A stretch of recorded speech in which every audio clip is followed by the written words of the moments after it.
네, 여수 MBC 기자들의 친절한 뉴스 해설 시간, 친절한 기자들 시간입니다. 오늘은 조희원 기자와 함께합니다. 어서 오세요.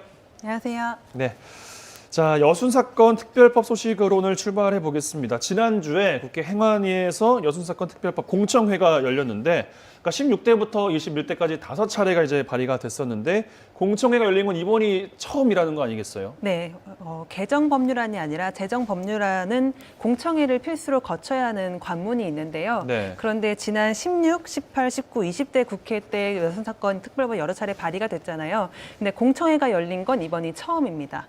20년 만에 처음 만에 열린 건데, 국회법 64조에 보면은 이런 중요한 안건을 국회위원회가 심사를 할 때는 전문가를 불러가지고 의견을 들을 수 있다고 나와 있어요. 그래서 국회법에 따라서 공청회가 열린 거고, 그리고 전에 이제 발의된 법안들은 소관 상임위에서 논의조차 되지 않아서 공청회가 열리지 않았던 점을 비교해 보면은 이번에 좀 의미 있는 공청회였다, 이렇게 보실 수 있을 것 같습니다. 네, 그러니까 새롭게 법을 만드는 데는 필수 관문이 이제 공청회라는 건데, 그게 이번 21대 처음 열렸다. 그래서 이번에 좀 희망적이다, 이제 이런 이야기를 해주신 건데, 이번 공청회에서는 어떤 분이 나왔고 어떤 이야기가 오갔습니까? 일단 진술인으로는 두 분이 참여를 했는데요. 네. 주철이 역사연구가와 그리고 순천대 여순연구소장인 최현주 소장이 참여를 했습니다. 네. 그래서 크게 네 가지를 얘기를 했는데요. 먼저 지금 얘기가 막 나오고 있는 이기 진화희 조사에서 여순 사건 특별법을 다루는 게 어떠냐, 이런 주장이 많이 나오잖아요. 이 주장이 안 되는 이유에 대해서 먼저 가장 강렬하게 얘기를 했는데, 네. 일단 일기 진화의 조사가 이루어졌지만 조사 기간도 짧았고 조사 인력도 부족했기 때문에 충분한데, 지금 2기 진화의 조사위원은 이보다 더 수가 적고 더 활동 기간이 짧다. 그런데 여순 사건을 어떻게 충분히 조사할 수 있겠냐, 이런 주장을 했습니다. 네. 그리고 지금 발의된 법안 속에는 이거 조사위원회가 여순 사건 특별법이 만들어지면은 활동을 할 때 국무총리랑 행안부 장관이 참여하도록 되어 있어요. 네. 그런데 실제로 이 사람들과 함께 법안을 논의를 하고서 조사를 하는 게 어렵지 않냐. 그렇기 때문에 독립된 기구로 조사위원회를 만들어야 된다, 이런 주장을 했습니다. 그리고 또 법안 통과로부터 조사 기간을 어떻게 할 건지에 대해서도 얘기를 했는데, 네. 5년을 최소 기간으로 잡고 필요하다면 2년을 더 이렇게 조사를 해가지고 충분하게 조사가 7년 동안 이루어질 수 있도록 해달라, 이런 주장을 했고요. 그러니까 특별법이 통과되고 나서 또 5년 정도의 기간인데 2년은 추가하는 것도 고려해달라. 네네, 이런 충분히 이야기인 조사할 거죠? 수 있도록. 네. 그리고 마지막으로는 과거사 청산의 측면에서, 일관성의 측면에서 봤을 때 이번 특별법에는 사실 배보상이 들어가 있지 않잖아요. 그렇죠. 그런데 특별법이 발의가 되고 통과가 돼서 이제 진실 규명이 되고 나면 유족분들은 배보상에 대한 이야기를 꺼내실 수 있는데, 그럴 거면 애초부터 좀 지금 특별법부터 이런 기준을 마련해 놓고 가는 게 낫지 않냐, 이런 주장을 했습니다. 이거에 대해서 참석한 여당 의원들은 대체로 동의하는 훈훈한 분위기였고요. 참석한 이제 발의자인 진술인과 다른 유족분들 몇 분이 참여하셨는데, 여순 사건에 대해서 의원들이 상당히 공부가 좀 많이 되어 있는 것 같다, 이런 그래요. 얘기를 했습니다. 일단 뭐 정치권의 분위기는 물론 이제 뭐 여당 내의 분위기가 대부분인 것 같긴 합니다만 긍정적인 방향으로 좀 흘러가고 있습니다. 말씀드렸던 것처럼 공청회가 이제 열렸다라는 게 어쨌든 좀 포문이 본격적으로 조금 더 열렸다, 이렇게 좀 해석이 될 것 같고, 글쎄요, 이번 21대 국회뿐만이 아니라 올해 안에 좀 마련됐으면 좋겠다라는 분위기가 좀 있었잖아요. 맞아요. 예. 일단 지금 발의 상황을 보면은 21대 국회에서 이 법안이 발의된 거는 7월 28일이었어요. 네. 근데 행안위에 상정이 된 건, 넘어간 거는 9월 10일이었고요. 공청회가 열린 거는 12월 7일이다 보니까 발의가 된 다음에 한 5개월을 기다려서 겨우 공청회가 열린 거거든요. 근데 제주 4.3 배보상 특별법도 저희보다 한 달 일찍 공청회가 열렸어요. 똑같이 계류 중이긴 합니다, 상임위에서. 그러다 보니까 이제 유족분들이나 지역 시민단체에서는 도대체 우리는 공청회도 왜 안 열리는 거냐고 조바심이 냈었는데, 네, 그래서 네. 올해 안에 통과가 못 될 것 같다라는 말들이 많이 나왔습니다. 그래서 이번에 공청회가 열려서 조금 빠르게 연내 통과는 아무래도 좀 불가능하겠지만, 네. 정기국회가 끝났으니까 내년 상반기, 내년 1, 4분기 안에는 좀 통과가 되지 않을까, 이런 분위기도 좀 나오고 있었습니다. 그렇군요. 예.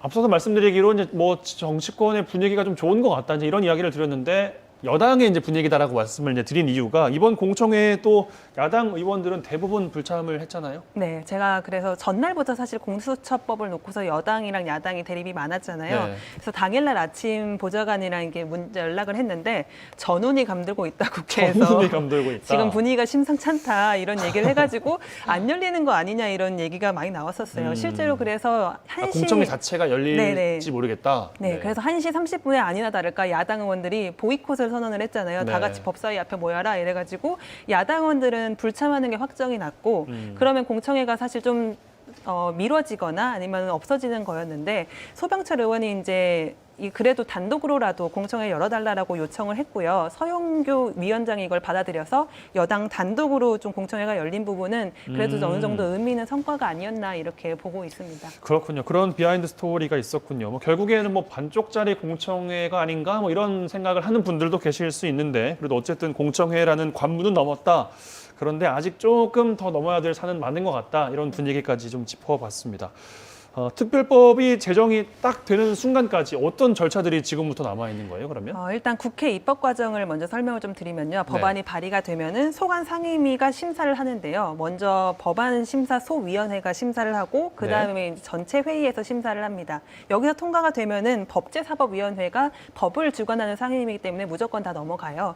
법사위에서도 역시 소위원회에서 의결이 나면 전체 회의를 통해서 의결을 하고요. 여기가 통과가 되면은 국회 본회의로 넘어가서 찬반 투표를 해가지고 의결을 합니다. 그 다음에 정부로 이송이 돼서 공표가 되는 건데요.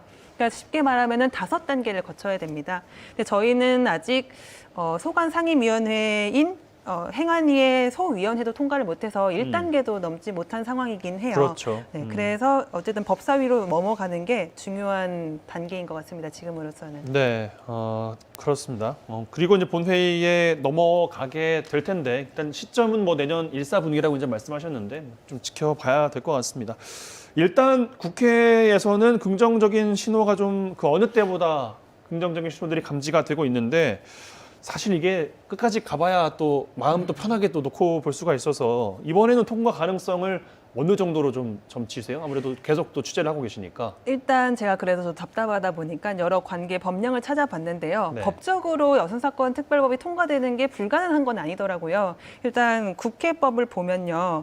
이 상임위원회에서 넘어가려면 통과가 되려면은 제적위원회 과반수가 출석을 하고 출석위원회 과반수가 찬성하면은 법안을 의결해서 넘길 수가 있어요. 네. 그런데 일단 행안위를 보면은 총 22명의 의원 중에 여당 의원이 13명입니다. 그리고 법사위원회는 총 18명 중에 여당 의원이 11명이에요. 두 상임위 둘 다 여당 의원이 과반수가 넘죠. 그러니까 여당 의원들이 마음을 모은다면 이 법안은 찬성으로 통과를 시킬 수가 있어요. 마음만 먹으면 뭐 충분히 여당 안에서도 해결할 수 있다. 네네. 예, 근데 예. 문제는 이제 국회에 물어보니까 상임위를 통과하는 게 관례적으로 전원 찬성으로 우린 통과를 시킨다 이렇게 얘기를 하더라고요. 그래서 네. 야당 의원들을 자꾸 찾아가서 이제 설득을 하는 건데 예. 이번에 5.18 특별법 개정안을 보면요. 야당 의원들이 보이콧하는 상황에서 여당 의원들만 출석해서 여당 의원들만 찬성해서 국회 본회의에 넘어가서 이제 찬성으로 의결이 났잖아요. 맞아요. 네. 그건 걸 보면 여성사건 특별법도 5.18 특별법 개정안처럼 좀 여당 의원들이 의지가 있다면 좀 찬성으로 의결을 할 수 있지 않을까 이런 생각이 듭니다. 5.18 관련 법안은 또 그 여당 당론으로 또 이제 채택이 됐던 거니까 또 통과가 조금 더 수월했다고 한다면 여순 사건 특별법에 대한 관심을 어느 정도 갖고 있느냐 이것도 관건이 될 것 같은데 좀 더 지켜봐야 될 것 같습니다. 결국은 뭐 통과됐냐 안 됐냐로 또 결과적으로 판단이 될 것 같기 맞아요. 때문에 예, 지켜보죠. 자, 다음 뉴스로 넘어가겠습니다. 개정 1년 만에 또다시 개정이 됐고 난개발이 우려된다 이런 이야기가 나오고 있는데 어디냐면요. 순천의 풍력단지 조성 논란에 관한 이야기입니다. 순천시가 추진 중인 순천 풍력단지 조성 이건 어떤 내용인지 먼저 배경 설명부터 해주실까요? 네, 일단 현재 순천에서는 모두 10곳에서 풍력 발전 사업이 허가가 났는데요. 네. 승주읍, 서면, 월등면, 삼거동, 나간면, 송광면, 주안면 이렇게 10곳입니다. 저도 취재하면서 이렇게 많이 있나라고 놀랐는데 이게 네. 2017년부터 올해까지 허가를 받은 곳이고요. 설비 용량을 모두 다 더하면 385.9메가와트예요. 이게 좀 감이 안 오실 것 같아요. 설명을 드리면은 현재 국내 전체 발전 설비 용량이 12만 5,300여 메가와트인데요. 이 중에서 풍력 발전이 차지하는 비중은 10%니까 1,579 메가와트입니다. 그러니까 순천에 허가를 받은 설비가 전부 다 들어온다면은 현재 전국에서 가동되고 있는 풍력 발전 설비의 5분의 1이 그러네요. 만큼의 용량이 순천에 이제 들어서게 되는 거죠. 예. 꽤 큰 용량입니다. 그렇게 이야기하니까 어느 정도의 수치인지 좀 와닿는 것 같긴 합니다. 근데 이 풍력발전단지 조성을 두고 순천 시민사회단체에서 도시계획 조례 개정안을 전면 취소해야 된다 이런 주장을 했는데 어떤 내용이 또 숨겨져 있는 거예요? 일단 이렇게 발전 허가가 많이 나서 많이 들어오게 되다 보니까 네. 시민단체들이랑 지역 주민분들이 좀 조례를 엄격하게 마련해달라 이렇게 주장을 했어요. 네. 그래서 마을이랑 학교에서부터 발전 설비가 한 2km 정도는 떨어지게 해달라라고 요구를 해서 지난해 7월에 순천시 의회가 23명 중에 22명의 의원들의 찬성으로 조례안을 의결을 했습니다. 네. 그래서 2km 반경 2km 안에는 들어올 수 없게 됐었는데요. 이거를 최근에 순천시 도시건설위원회가 뒤집어가지고 예외 조항을 뒀어요. 1km부터 2km 사이에도 만약에 실거주 주민들이 원한다면은 풍력발전 시설 설비를 지을 수 있다 이렇게 조항을 둔 건데요. 이렇게 예외 조항을 두고서 이제 12월 4일부터 시행을 하겠다라고 입법 예고를 하니까 뒤늦게 이걸 알게 된 시민단체 분들이랑 주민분들이 반발을 하고서 전면 취소해라 이렇게 나선 겁니다. 네, 그러니까 민간 학교 같은 곳에 떨어져서 2km 정도까지는 도게 돼 있었는데 다시 한 발 물러서서 모든 세대의 동의가 있으면 네. 1km에서 2km까지는 또 되게 하는 그런 상황인 거네요. 예, 예외 조항을 뒀다 갑자기 1년 만에 이거는 왜 그렇게 했다고 봐야 되는 거예요? 일단 1년 만에 뒤집힌 배경이 궁금해서 좀 알아보니까 지역구 의원의 민심 잡기가 좀 주요해 보였다라고 저는 보였습니다. 인심 잡기가 주요해 보였다고요? 네, 지금 현재 송광면에서 풍력 발전이 추진이 되고 있는데요. 거기 7개 마을 주민 204분이 이 매달 20만 원씩 보조금을 받아요. 풍력 발전 설비가 들어서면 예. 이 보조금을 받고 싶다고 민원을 넣었고 지역구 의원인 이명옥 순천시 의원이 이거를 개정안에 예외 조항을 두고서 대표 발의를 한 거예요. 그러면서 이 의원이 직접 찾아가서 물어봤더니 우리 송광면 주민들은 주암댐이 들어온 이후에는 농사도 짓기 어렵고 여러 가지 재정적으로 좀 어려운 상황이다. 그래서 네. 주민분들이 매달 20만 원씩이라도 받고 이런 여러 가지 좀 피해를 감수하겠다고 하는데 네. 내가 대표 발의할 수밖에 없었다 이런 식으로 얘기를 하시더라고요. 아무래도 지역민들의 대표이다 보니까 이야기를 들을 수밖에 없었다. 네네. 예. 그리고 같은 위원회 의원들도 마을 주민들 중에 여러 가지 의견이 있는데 보조금을 받고 싶어하는 주민분들도 분명히 있다. 이분들의 입장을 고려해서 예외 조항을 둔 거다. 그래서 그렇게 얘기를 했고, 근데 시민단체분들이 상당히 거세게 반발하고 계시고 마을 주민분들 중에서 반발하신 분도 많아요. 네. 그래서 1인 시위를 지금 계속 이어가시고 있는데 이렇게 좀 반발이 거세다 보니까 오는 21일 본회 의결 전까지는 좀 법안 발의한 거를 숙고해 보겠다 이렇게 답변을 했습니다. 네, 그러니까 뭐 시민단체도 그렇고 대책위에서는 결국 이번 조례 통과가 그러니까 다시 바뀐 조례 통과가 난개발로 이어질 거다 이제 이런 주장들을 하고 있는 것 같은데 글쎄 뭐 순천뿐만 아니라 타지에서도 이 풍력 발전소에 대한 논란은 계속 이어져 오고 있잖아요. 네, 지금 그 10곳 중에 순천에 실제로 지어진 곳은 한 곳이에요. 그런데 순천은 그렇지만 다른 지역에서는 이미 많이 진행이 되고 있어요. 우후죽순 들어서고 있는데 저희 지역과 가까운 예로 지난해 9월에 화순군 의회가 이제 풍력 발전 시설을 짓겠다고 조례를 개정을 했는데 거기는 1.5km를 500m로 조례를 개정을 했어요. 더 당겼네요. 네, 그래가지고 상당히 정말 주민분들의 반발이 많이 있어서 결국에는 보충 합의안으로 800m로 떨어지는 걸로 조례를 개정을 했는데 양측 다 만족할 수 없는 조례 개정이어가지고 계속 이제 불거져 나오고 있는데요. 불씨가 재점화되고 있는데 전국도 좀 상황이 마찬가지입니다. 지난 18년 동안에 전국에서 허가를 받은 풍력발전 건수는 258건이에요. 근데 이 중에서 실제로 착공에 들어가서 가동이 되고 있는 거는 15%에 불과합니다. 나머지는 논란이 계속 이어지고 있다고 봐야 되는 거네요. 네네. 그래서 한 85%는 못 들어서고 있는 걸 보면은 순천뿐만 아니라 전국 각지에서 이런 꾸준한 논란들이 있는 상황입니다. 네. 글쎄 뭐 순천만의 문제는 아니라고는 하지만 이거 어떻게 풀어가야 되는 거예요, 그러면?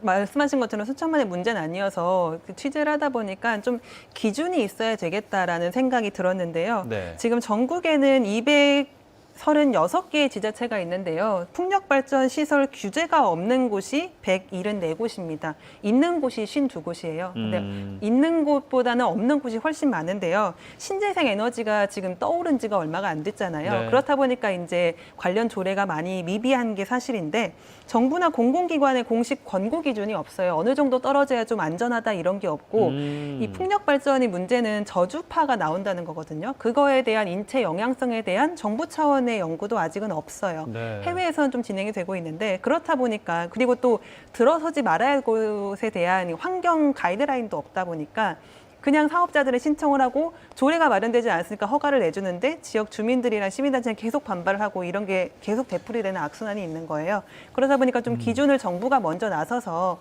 왜냐하면 신재생 에너지를 해야 된다고 계속 주장을 하고 있잖아요. 실제로 지금 풍력발전이 전체 발전 설비의 10%인데 이거를 2030년까지는 28%로 늘리겠다고 정부가 공표를 했어요. 그러기 전에 좀 기준을 만들어 놔야 이런 크고 작은 분란들이 없지 않을까 이런 생각이 들었습니다. 예, 그러니까 정책 방향에 대한 그리고 속도에만 또 의욕이 앞선 건 아닌가, 의욕만 앞선 건 아닌가 또 이런 생각을 또 하게 되네요. 예, 친절한 기자들 조희원 기자와 함께했습니다. 고맙습니다. 고맙습니다.